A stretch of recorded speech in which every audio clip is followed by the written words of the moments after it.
Hey folks, this is Riker with the Gaming News Wrap-Up video where we discuss the happenings of the week. This week's topics include Activision Blizzard's boss taking a ridiculous pay cut, Diablo 2 Resurrected dev team Vicarious Visions losing their name, Diablo Immortal beta starting, and more. As always, discussion timestamps can be found in the description below, but right before you skip ahead, just a quick reminder to ring that sub notification bell to be alerted to new Saturday episodes and stay up to date with gaming news highlights. Now, before we move on, just a quick word from this video's sponsor, Squarespace. I built my website, Riker.com, using Squarespace, and I was able to do everything myself, quickly and easily, and with zero education in the field, all thanks to how easy Squarespace is to work with. Watch how easily I update my Diablo 2 page to swap out an old video with a new one for the release of D2 Resurrected. Just a few intuitive clicks, no knowledge of coding required, just absolutely painless. I've never had an easier time making a professional looking website. Basically, if you want to build a website,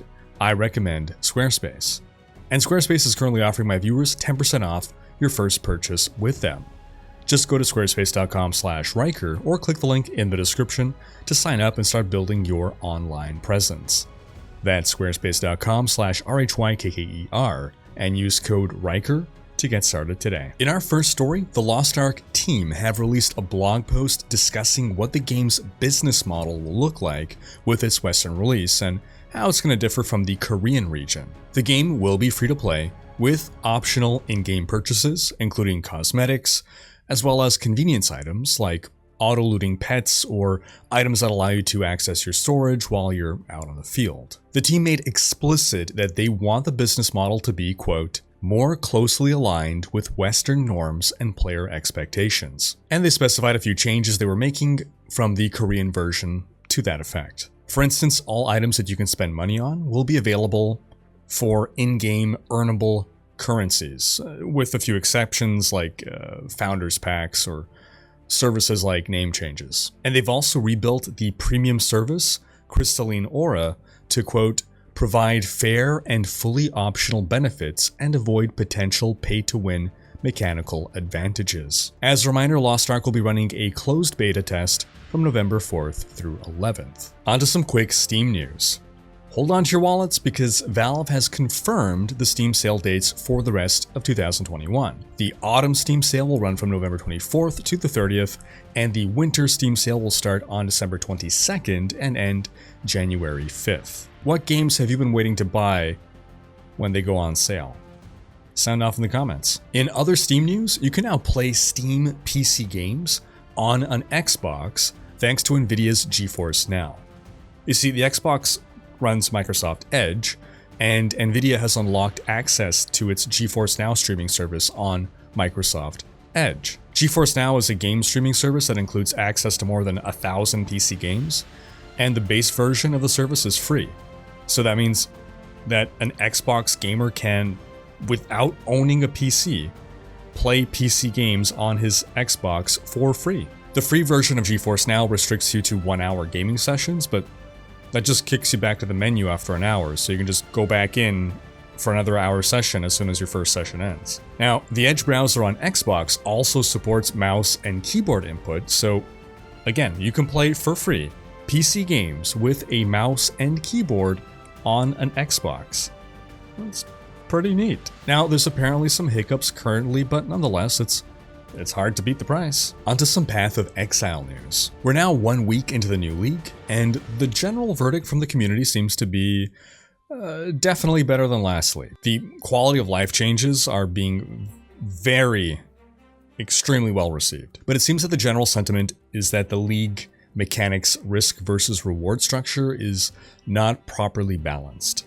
Specifically, the risk is too high and the reward is almost non-existent. The crafting mechanic, which adds both beneficial and detrimental modifiers to an item, is interesting in concept, but the balance just seems off since the beneficial modifiers aren't that great and the detrimental modifiers are very penalizing. Some say that it's not even worth the time and resources to bother with at all. That mechanic, not the entire league. Because everything else about this patch seems to be very well received. The Atlas rework, the guild hideouts, the passive tree updates, just everything else the patch brings seems to be very successful. And this week, As expected, the devs released a patch to address some of the criticism and revealed plans for the next week's patch that would address the rest. This week's balance changes focused on increasing the reward aspect of the risk versus reward, and next week's changes will focus on ensuring that the detrimental modifiers on items cannot counteract their beneficial modifier.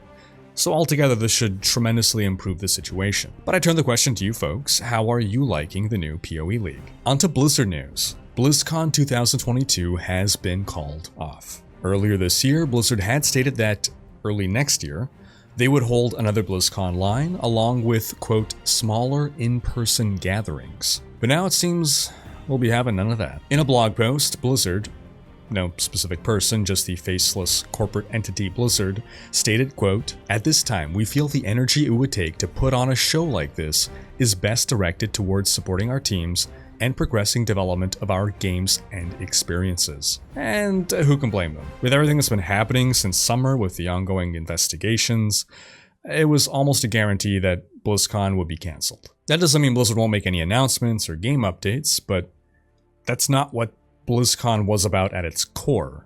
BlizzCon, yes, is a place where Blizzard made its announcements, but it was more of a celebration of Blizzard games, and Blizzard fans. And Blizzard throwing a party to celebrate Blizzard, while headlines are still circulating about employees being mistreated and all the scandals, it seems ill-advised. And I doubt the employees are feeling eager to celebrate right now. And the Blitzchung protests at BlizzCon 2019 would likely be considered nothing compared to what type of protests and criticism and uncomfortable Q&A questions we'd see at a BlizzCon going on during the height of what is the greatest scandal in the company's history. However, the blog post does state some stuff that suggests BlizzCon may be changing forever. Quote, we would also like to take the time to reimagine what a BlizzCon event of the future could look like.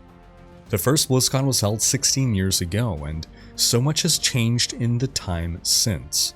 Most notably, the multiple ways in which players and communities can come together and feel like they are part of something bigger. Whatever the event looks like in the future, we also need to ensure that it feels as safe, welcoming, and inclusive as possible. We're committed to continual communication with our players, and we see BlizzCon playing a big role in that going forward. We're excited about what we'll do in the event when we revisit it in the future. Maybe I'm overthinking this, but this feels either like BlizzCon will never be the same again in pretty significant ways, and I'm scared of change, I don't like change.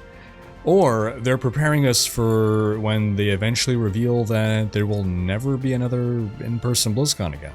It's only going to be BlizzCon Online going forward. Well, we'll see. In other Blizzard news, employees of Vicarious Visions learned this week that their studio is dropping its name as part of their merger with Blizzard. The merger, which was announced earlier in 2021, saw the Activision-owned studio become integrated into Blizzard to focus exclusively on Blizzard games, but it continued to exist under the name Vicarious Visions. Now, it's unclear what the studio's new name will be, but employees are speculating that it may be Blizzard Albany, since the studio is located in Albany, New York, on the other side of America from Blizzard's main headquarters. Now, this news isn't exactly shocking. When Blizzard bought Condor Games, for instance, in the early 90s, after contracting them to make Diablo, they renamed the studio to Blizzard North. But I do question the decision from a strategic perspective.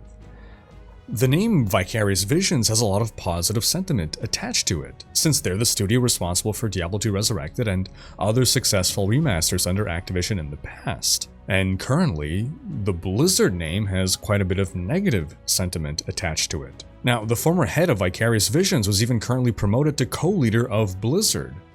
This just feels like a wasted opportunity that's squandering the goodwill that Vicarious Visions has built up. But what do I know? I don't run multi-billion-dollar companies. But you know who does? Bobby Kotick, the CEO of Activision Blizzard. And this week, he posted a letter regarding progress and commitments made with regards to the harassment scandal. He specified 5 new changes the company is implementing, starting with a new zero-tolerance harassment policy that's being implemented company-wide. Previously, some people would simply get a warning rather than termination. Second, they plan to increase the percentage of women and non-binary people in their workplace by 50%. Currently, approximately 23% of their employees identify as women or non-binary. Third, based on employee feedback, they are waiving required arbitration for harassment and discrimination claims. And I like how he called it required arbitration. Makes it sound less aggressive than mandatory arbitration or forced arbitration, which is what I've generally heard this practice referred to as. Mandatory arbitration prevents employees from suing their company. You basically sign a contract that says you agree to settle matters privately rather than in court. So, good change to remove this. It is what the employees have been asking for. Number 4, they'll continue to increase visibility on pay equity. Basically to show that there isn't a wage gap at their company. And he went on to write how a US analysis showed that women at Activision Blizzard earned slightly more than men for comparable work in 2020. And number 5, they'll provide regular progress updates with respect to workplace initiatives. But the biggest bombshell from this post is that in order to ensure that as much money is going towards these initiatives as possible, Kotick is taking a pay cut to his total compensation. Not just salary, but everything. Bonuses, stock options, whatever the case is, his total compensation is being lowered to the lowest amount that California law will allow for, $62,500. And he'll continue to earn this until the board of directors has, quote, determined that we have achieved the transformational gender-related goals and other commitments described above. It's a big move, and I know people will criticize Kotick no matter what he does, or otherwise minimize anything good he does. Oh, he's just doing it for the good press. Oh, he's made enough money already. But it's not every day that you see a CEO doing something like this. On to Diablo news.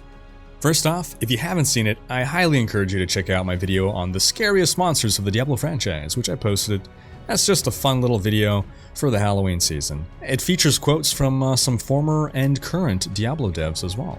But we all know what the real scariest monster in Diablo is right now. The Diablo 2 Resurrected server queues. Last weekend was really bad.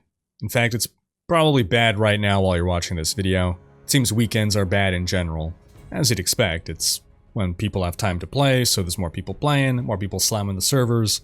Servers build up long queues. I've seen multiple reports of people waiting in queues for 45 minutes, some an hour. And the worst stories are when you hear about someone waiting in queue for a long time, finally get into a game, play for a few minutes, their game crashes, stuck in another super long queue. The reality is this game launched over a month ago now, and such big server issues, frankly, should be resolved by now. Yes, extenuating circumstances led us to where we are, and the team is working hard to resolve the issues, and I'm sure they're doing their best. And I don't blame them, but a multi-billion-dollar AAA company should be able to temporarily move some resources over to help out the poor D2R team to get this stuff sorted ASAP. At this rate, it would not surprise me if the ladder will not even begin in 2021. The very idea of starting the ladder should not even be entertained before the servers are fixed.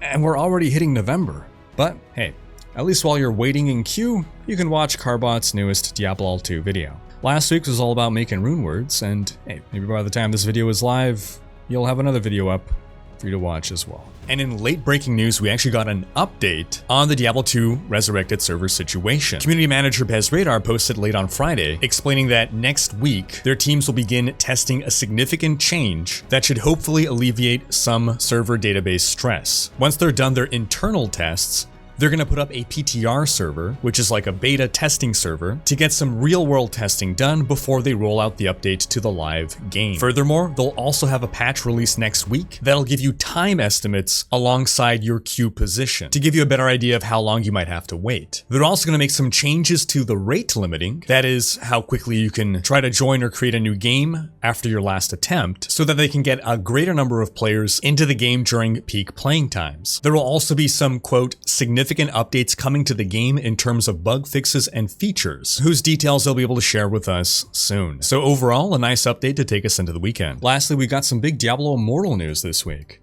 Closed beta testing began this week. Alpha testing is officially over, one step closer to release. So now with beta, select participants in Canada and Australia can participate, and access will roll out to South Korea, Japan, and China at a later time. Closed beta introduces the game's 6th and final launch class, the Necromancer, as well as controller support, new PvE and PvP content, and more. Set items are now introduced to the game, but only for secondary gear slots, so they will not be competing with your legendaries.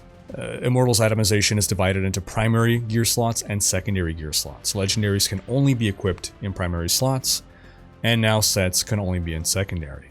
You have 6 secondary gear slots, and each set consists of 6 items, which have 3-piece bonuses and 6-piece bonuses, so you can either mix and match 2 sets or just get the full 6-piece of one set. And don't worry, the bonuses are not going to be like D3 crazy, out of control 10,000% multipliers. The most interesting update for me though is the new PvP content.